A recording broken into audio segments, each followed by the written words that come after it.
Rebonjour tout le monde, bienvenue sur ma chaîne dans laquelle j'analyse des crypto-monnaies quotidiennement et ça depuis 5 ans. Donc si t'es pas déjà abonné, je t'invite à le faire. Si vraiment l'analyse du marché crypto t'intéresse, t'es au bon endroit. Alors, on va parler de Cardano aujourd'hui. Vous avez choisi Cardano donc contre BNB. Donc c'est Cardano qui a gagné. D'ailleurs, je remets en jeu AKT contre BNB. Donc choisissez dans les commentaires pour l'analyse de lundi.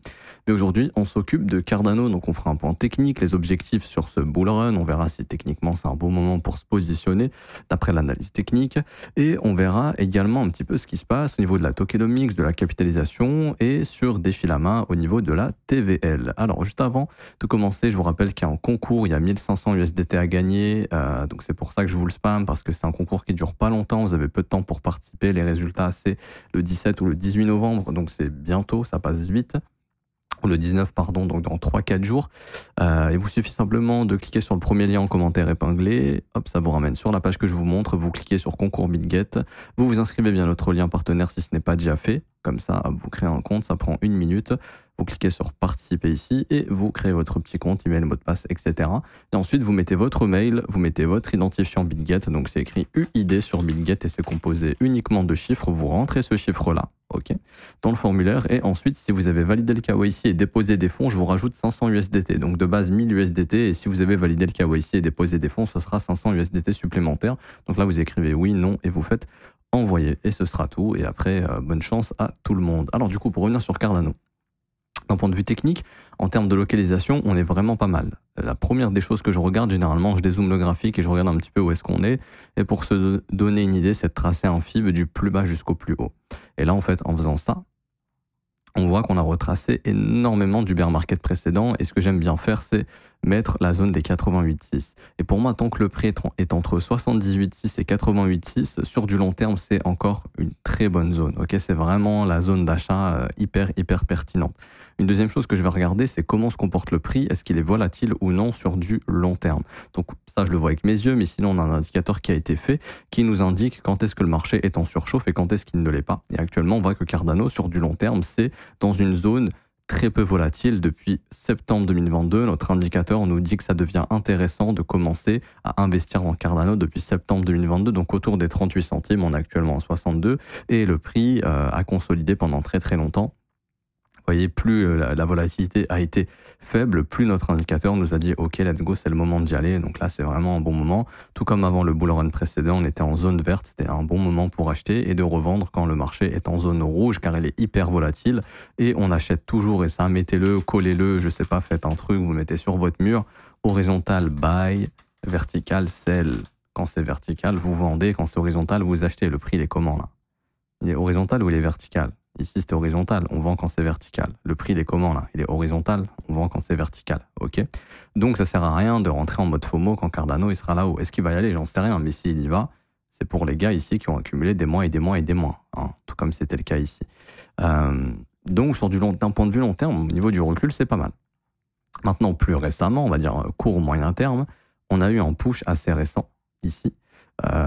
Via des rumeurs ou autres, bon je rentrerai pas dans les détails, moi ce qui m'intéresse c'est l'analyse technique, mais on a un signal haussier, on a un signal de reprise à la hausse. Le dernier sommet descendant, qui était celui-ci, a été rompu, et ça c'est super positif, ok.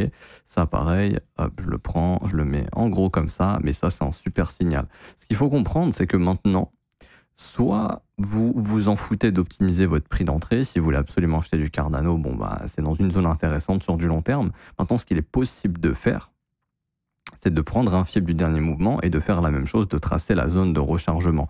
Et grosso modo, si le prix revient entre 61,8 et 78,6, c'est un bon moment pour acheter. Maintenant, est-ce que vous voulez prendre le risque d'attendre ça? À mon avis, vaut mieux pas, vaut mieux couper la poire en deux si vous voulez rentrer absolument un peu ici, et en cas de dip, ça sera dans la zone de rechargement, et ensuite vous aurez votre bague. D'un point de vue technique, on voit que on est dans un énorme range, je vais retirer tout ça. Hop. On voit qu'on est dans cet énorme range d'accumulation, qui est une structure qui peut être haussière, surtout avec la petite structure haussière qu'on a fait juste ici. Donc là, on a des signaux comme quoi, voilà, on est prêt à y aller. Et ce qu'il faudrait, bien sûr, c'est s'installer au-dessus de ce sommet. Pas juste faire une prise de stop, mais vraiment s'installer au-dessus. Parce que le marché peut très bien faire. Hop, je vous ai eu, merci, au revoir. Donc, il faudrait casser ici, ok? Au moment où on a cassé cette structure, on commence à avoir des objectifs. Alors, Un objectif réaliste, ce serait 38,2. Ça serait de venir récupérer les stops de ces deux sommets ici au niveau des 1,26$ jusqu'à 1,30$. Je pense que Cardano sur ce bull run, c'est son objectif. Le premier, ok. Le deuxième objectif, j'ai oublié de préciser, mais si jamais la structure ne se fait pas, faites attention, hein, puisque là on a la zone de rechargement de short du dernier mouvement baissier. Ça peut être une zone dans laquelle le prix peut malheureusement faire un sommet descendant. Mais ça voudrait dire qu'il n'y a pas de bull run. Et personnellement, bon, je pense qu'on est en bull run. Je pense que ce bull run n'est pas fini, qu'il va se poursuivre et que Cardano arrivera à prendre un peu plus en valeur. Mais voilà, quand même faire attention dans cette zone. Ensuite, le premier arrêt qui a un niveau important. Donc ça, c'est une prise de profit obligatoire. Ensuite, retracement de moitié au niveau des 1,62. Si jamais ça pousse bien, en théorie, si on arrive à casser 38,2, il y a énormément de probabilité d'aller chercher 61,8. Et là, ça sera la zone de rechargement long terme. Là, pareil, il n'y a pas 6 millions de questions. Bénéfice, ok. On peut même prendre un petit volume profile pour savoir quand est-ce que le prix peut éventuellement commencer à accélérer. Là, vous voyez, il y a beaucoup de volume qui a été exécuté. Donc, c'est pour ça que ça en fait une prise de profit intéressante. Et on voit qu'on est dans une énorme zone d'accumulation. Mais il y a également beaucoup de gens qui ont acheté et qui peut-être en ont marre et qui veulent vendre. Ce qui fait que ça peut faire, ça peut repousser les prix un petit peu. Au moment où on passe cette zone-là, on est en plein dessus, vous voyez, on peut accélérer facilement jusqu'à la prochaine zone, les 1,30$, et ça correspond aux 38,2. Ensuite, une fois qu'on a passé les 1,45$, cette zone-là, il y a quasiment plus grand-chose. Là, on voit qu'il y a du volume, donc là, ça peut être intéressant de prendre des profits dans cette zone, donc entre 1,95$ et 2,30$. Et après, il n'y a plus rien, il n'y a plus de résistance à partir de ça, donc c'est direction ATH. Également, d'un point de vue market making, et c'est assez fou qu'il y ait cette zone, hein, il y a une zone qui demande à être retestée. Ça ne veut pas dire qu'on va y aller, mais d'un point de vue technique, il y a des raisons de revenir chercher cette zone entre 2,60$ et 2,70$. Encore une fois, ça ne veut pas dire qu'on va y revenir. Ok, peut-être que Cardano ne fera pas de nouvelle ATH pendant ce cycle. Il va juste s'arrêter à 1,30$. On ne peut pas savoir. Ok, mais il y a des raisons. Donc c'est bien de le garder en tête. Et pour moi, c'est bien de prendre des profits là-dedans juste avant l'ATH. Ensuite, si jamais Cardano nous fait un gros bull run, parce que là, j'ai pas tout l'historique de Cardano, il faudrait que je le calcule. Je pense que Poloniex, ça fait longtemps qu'ils l'ont, lui. Le Cardano, non, ils l'ont eu après tout le monde. Attendez, si on écrit ADA, est-ce que... Voilà, ici, on aura tout l'historique. Cardano a déjà fait des cycles haussiers. Il en a fait un en 2017. Ensuite, il a corrigé. Il en a refait un après la cassure de cette structure. Grosse accélération. On aura exactement la même structure si on dézoome. Hein. Hop, hop, hop. Et si jamais on refait un ATH, il y a des trucs tout cons à faire. Et franchement, c'est un réflexe que vous devez avoir. C'est de relier les deux sommets. Ici, vous reliez les deux sommets et ça peut vous donner l'objet. Ça, je le faisais en 2017, parce qu'en 2017, on avait ça marchait hyper bien. On avait des cycles accélérés, en fait. On avait pump, réaccumulation, pump, réaccumulation, pump, et en fait, tu pouvais tracer comme ça, et à chaque fois, le marché respectait cette trendline. Donc là, ça pourrait donner un objectif entre 5$ et grosso modo 6$. Si jamais Cardano arrive à refaire un ATH. Donc 2017, on est monté à 1,37, 2021 à 3,11$. Si jamais ça reperforme beaucoup en 2025, l'objectif, ça serait dans les 5$ à peu près. Mais on ne va pas se contenter de ça. On va déjà calculer l'extension haussière de cette structure si elle se forme. Donc là, on fait ça, on trace ici la ligne de coup. Au moment où on pète ça, on peut lancer des objectifs entre 3,15$ et 3,87$. Et également, on peut tracer des zones d'extension, donc des objectifs en cas de nouveau sommet, ici, entre 168 et 200%. Et là, on voit que ça nous ramène entre 4,80 et 5,98, et du coup, ça nous ramènerait bien sur cette trendline, ok. Pour mi-2025, ça serait l'objectif des 5$. Donc, ça a du potentiel. Maintenant, ce qu'il faut comprendre, et c'est ce qui cause un peu de problème au marché crypto actuellement, c'est que il y a de plus en plus de coins, il y a de plus en plus de narratifs, et il y a de plus en plus de supply, et il y a de moins en moins d'argent qui rentre comparé au cycle précédent. En fait, il n'y a pas de moins en moins d'argent qui rentre, mais comparé aux impressions qu'on avait avant, en termes de pourcentage, c'est beaucoup moins qu'avant. L'impact que l'argent avait avant, en argent frais, en crypto, était beaucoup plus important parce que le marché était beaucoup moins capitalisé. Alors là, le marché devient de plus en plus capitalisé, donc il faut encore plus d'argent pour le faire pumper, sachant qu'il y a encore plus de coins. Donc c'est ce qui fait qu'éventuellement, on a beaucoup de coins qui n'iraient peut-être pas faire des ATH. Donc ça, il faut bien le comprendre. Et peut-être que Cardano ne fera pas un ATH. Maintenant, moi, ce que je vous recommande de faire, c'est simplement mettre des profits sur la montée, programmer des profits et plus ça monte, plus vous prenez des bénéfices. Ça peut être une solution. Autre solution, ça peut être par exemple d'avoir un trading stop et de se dire ok, je le programme à moins 30%. C'est-à-dire que tant que le prix ne rebaisse pas de 30%, vous sortez pas. Et par exemple, hein, bah là, il y aurait une correction de 30% qui serait le top. Et en gros, ça vous ferait sortir, par exemple, ici. Ça peut être une solution. Autre solution, et c'est ce que je vous montre dans la formation gratuite. Si vous voulez la récupérer, elle est juste là. Formation, mon plan pour le bull run. Je ne peux pas vous l'expliquer parce qu'elle est assez longue, mais dans l'idée, c'est essayer de combiner la prise de profit, l'analyse du prix et également l'euphorie du marché, etc., etc. Donc, il y a pas mal de petits indicateurs qui peuvent vous aider à prendre vos profits sur Cardano. Donc ça peut être une solution également. Donc honnêtement, graphiquement bullish. Maintenant, en cas de correction du marché, est-ce qu'un retour sur les 41 centimes, c'est possible? Oui, mais ça serait une entrée, ok.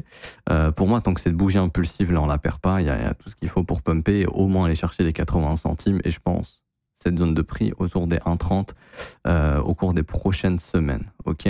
Maintenant, sur du un peu plus court terme, on voit que on a ici une imbalance, 2 imbalances, 3 imbalances, 4 imbalances qui sont ouvertes. Et donc, ce sont des breakaway gaps, ça montre que le momentum est super fort. Et on est venu du coup tester la dernière imbalance ici. Et ce qu'il va falloir surveiller, c'est est-ce qu'elle va nous ramener sur un nouveau sommet? En théorie, oui. En théorie, l'objectif, ce serait de venir récupérer maintenant les stops qui s'accumulent depuis plusieurs jours ici pour faire une continuation. Si jamais on n'arrive pas à faire un sommet ascendant, c'est-à-dire que le marché fait ça, attendez-vous à un retracement dans ces imbalances. Alors pas toutes, hein, bien évidemment, mais il y aurait probablement un retour sur ces swing high ici, entre 41 et 44 centimes. Et là, ça serait une très bonne zone pour acheter si jamais ça y revient. Mais est-ce que ça va y revenir? On n'en sait rien.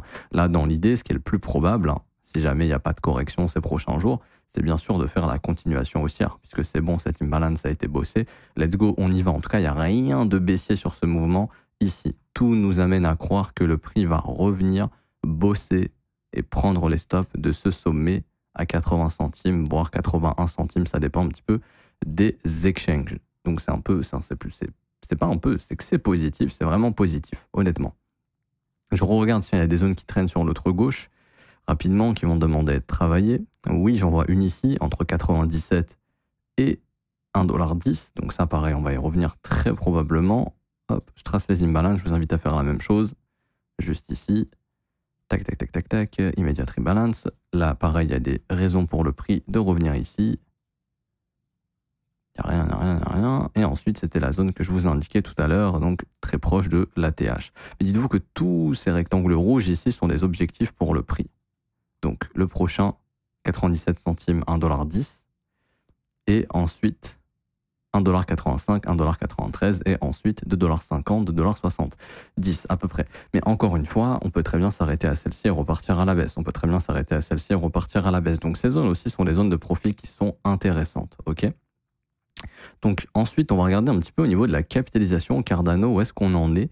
Donc on va regarder ici, hop, ADA, et on va regarder s'il y a une différence entre la capitalisation et le prix, voir s'il y a eu beaucoup d'inflation, ce qui pourrait poser problème éventuellement. Alors, la capitalisation et le prix, c'est exactement la même chose, quasiment, si je dis pas de conneries.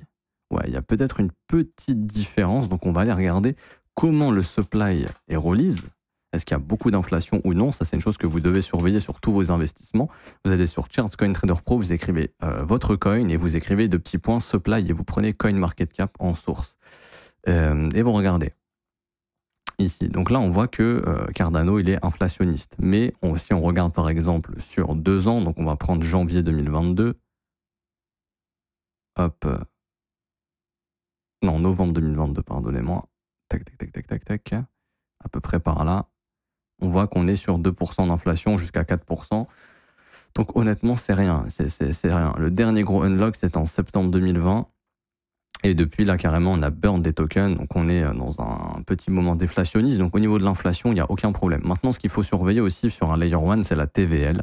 C'est de regarder est-ce que le réseau est utilisé, est-ce qu'il y a la confiance dans le réseau, est-ce qu'il y a des fonds qui sont bloqués. On est en équivalent dollars à 338 millions de dollars. Ça va, il y a des TVL beaucoup plus importantes sur d'autres Layer 1. Maintenant, ça a augmenté un petit peu. On voit qu'on était à 200 millions en début 2023, que là actuellement on est à 582 millions de Cardano, en équivalent Cardano. Maintenant, ce qu'il faut, c'est que ça push, ok? Ce serait un bon point que là la TVL se mette à augmenter. C'est vraiment une bonne indication quand la TVL se met à augmenter, ok? C'est-à-dire que les gens ont confiance dans cette blockchain, qu'ils l'utilisent et tout simplement, ça peut ramener des utilisateurs et ça peut valoriser le projet. Donc là, ça serait la prochaine étape qui serait un bon point. Il y a par exemple des blockchains qui ont des TVL qui sont en train d'exploser et c'est des projets qui peuvent être intéressants. Autre chose à regarder, sinon, non, la tokenomics c'est bon. Alors oui, je voulais regarder juste le total supply, 45 millions, offre en circulation 35 millions, enfin, pardon, milliards. Donc il n'y aura pas énormément de circulation supplémentaire, 10 milliards au cours des prochaines années, mais on est déjà à 35 milliards, donc la hausse, ce serait pas énorme. Donc ouais, de ce point de vue-là, franchement, Cardano, je vois pas trop de soucis personnellement au niveau de son circulating supply, de son inflation et de sa tokenomics. Donc tout semble être aligné pour que Cardano puisse performer. Maintenant, il n'y a plus qu'à et on lui souhaite bonne chance. En tout cas, moi je m'arrête ici pour aujourd'hui. J'espère que ça vous aura plu. Si c'est le cas, n'hésitez pas à laisser un petit pouce bleu, vous abonner si ce n'est pas déjà fait. Je vous rappelle, en commentaire épinglé, vous avez tous les liens importants. Il y a le copy trading si vous voulez avoir nos algorithmes qui tournent sur votre compte. Il y a toutes les performances sur plusieurs mois qui sont partagées dans le Discord juste ici. Vous avez les perfs, vous pouvez lire toutes les profits nets, les rentabilités en pourcentage, les drawdown max, les transactions moyennes, le nombre moyen de barres de transactions. Vous avez aussi les stratégies LIM qui tournent, qui sont aussi des algos. Il y a aussi des stratégies manuelles qu'on exécute manuellement sur de l'intraday. Donc vous avez tout ça, vous pouvez le mettre en place. Je rappelle, c'est 100% gratuit, c'est ce lien ici. Donc vous vous inscrivez sur BitGet via notre lien partenaire, sinon ça ne marchera pas.